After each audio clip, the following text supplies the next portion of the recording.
what do we call these? What are these called? Lymph No. Nodes. the blue. Nodules. Nodules. They have another name. They're called the lymph nodules. Don't ask me why, but they've asked it. Are also called pyres, received spotted patches. He was the first to discover it scattered where? Between the mucosa and the submucosa. Okay? Now I'm going to teach you some easy stuff.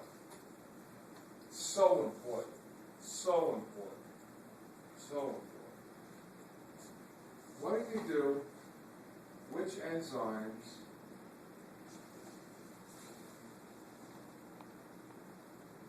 are made by the small a maltase? What does maltase do? If you have a glucose attached to a glucose, maltase will break it down into glucose. Remember, where do you get maltose from? Remember salivary amylase and pancreatic amylase only broke starch and glycogen down to maltose. Remember 2 glucoses? Now you can finally what?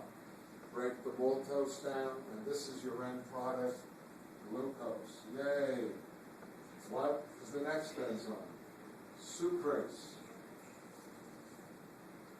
With your morning tea or coffee, you ate soup. This is maltose. In the morning, you had what? Sucrose.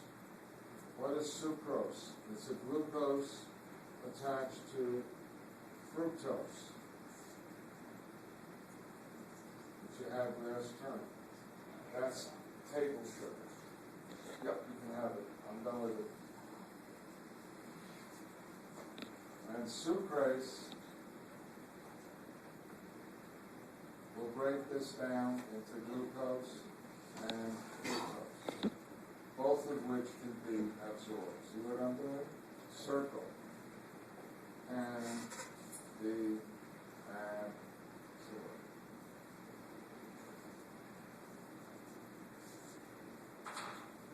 Third one. Lactase,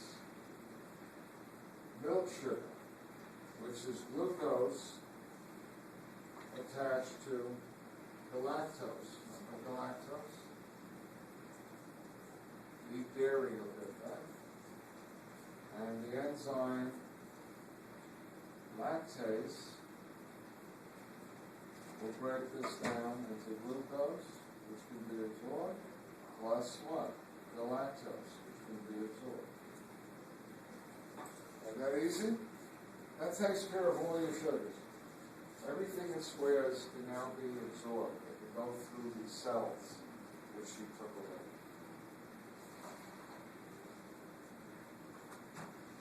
Okay. What else is made? You ready for D? D, look. I'll make it easy.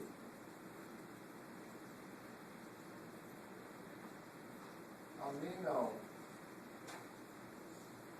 peptidase. What is that going to do?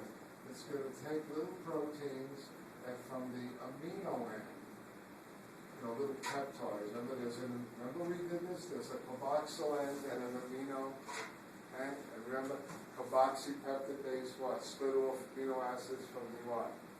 Carboxy end. This is going to split off what? An amino acid. And then this will have a new amino. And then it will what? Split off this amino acid. And this will have a new amino.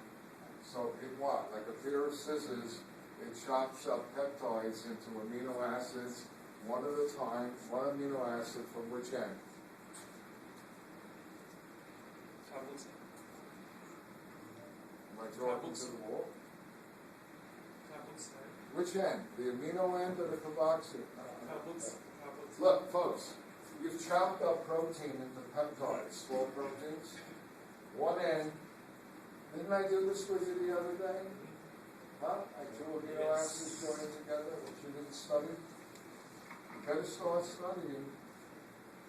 One end always has a free carboxyl and one has a free amino. The amino peptidase will split off this amino acid. When it does, then this amino acid will have the free amino. Then we'll split off this one, and then this will have a free amino. So you're chopping off the peptide one amino acid at a time from the amino end. The pancreas made what? Carboxy peptidase, which chopped off one amino acid from the carboxy end. Read it. E. Dipeptidase. What does that do? If you happen to have around, after you're chopping up, one amino acid attached to another, dipeptidase will break that down and you will get two amino acids. A dipeptide means what? Two amino acids joined together.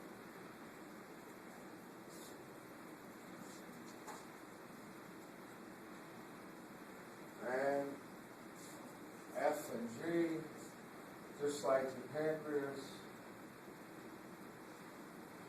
it has DNAase and RNAase. Don't worry about it.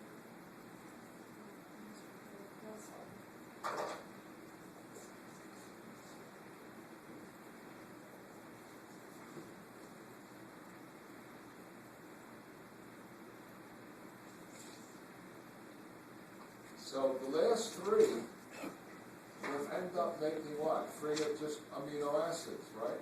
A dipeptidase will cut a dipeptide into two amino acids, right? A carboxypeptidase will take a long peptide and snip off one amino acid at a time from the carboxyl. An aminopeptidase will snip off one amino acid at a time from the amino end. Until you get the end product, which is amino acids, which you can then absorb. I'm not doing fat yet.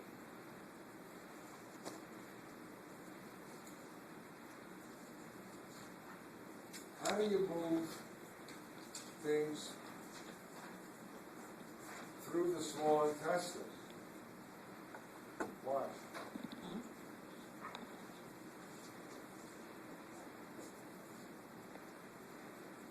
Easy. The small intestine, should see it? Everything between the contractions, what? Fills up the intestine.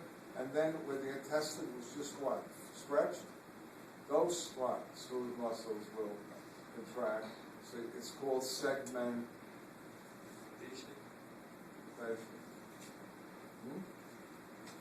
And they're showing that here. So this squeeze, and food got pushed here. Then this will squeeze, and food will get, pushed laterally. This squeezes will get pushed laterally. This squeezes will get pushed laterally.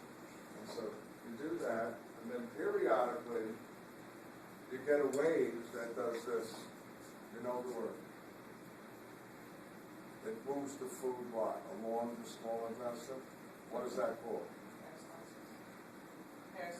Peristalsis. What rate does food move through your small intestine?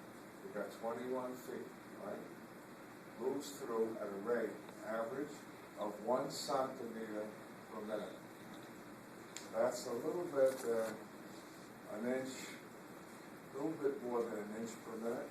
So how long will it take you to get the food through your small intestine? Depends what's in it, but 3 to 5 hours. Okay? So, what have I done so far?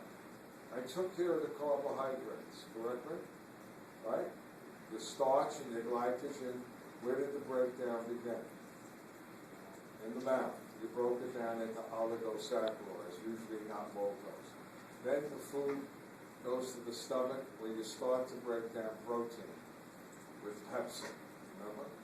Then the food goes into your small intestine, where the pancreas what? Puts in pancreatic amylase, which will finish breaking the starch and glycogen into maltose. Okay? What else are you doing in the intestine? You got trypsin, chymotrypsin, procarboxypeptidase. The intestine made what? Dipeptidase and aminopeptidase. And all of those enzymes are eventually going to make all your proteins into amino acids. So far you with it? And then in the lower part, in the intestine, if you ate milk sugar, which is table sugar, which is sucrose, you have an enzyme called sucrase, which will split that into glucose and fructose. If you had milk, then you have lactose, which is milk sugar or disaccharide. You have lactase, which will what? Split that in here. Some individuals can't make lactase. Who can't make lactase well? Which group? African Americans, about 80%, but not all Afro-Americans, depending where you came from Africa, if you had a direct lineage. But it runs about 80% in America, okay? But if you're Asian, 96, 97% cannot break down lactose.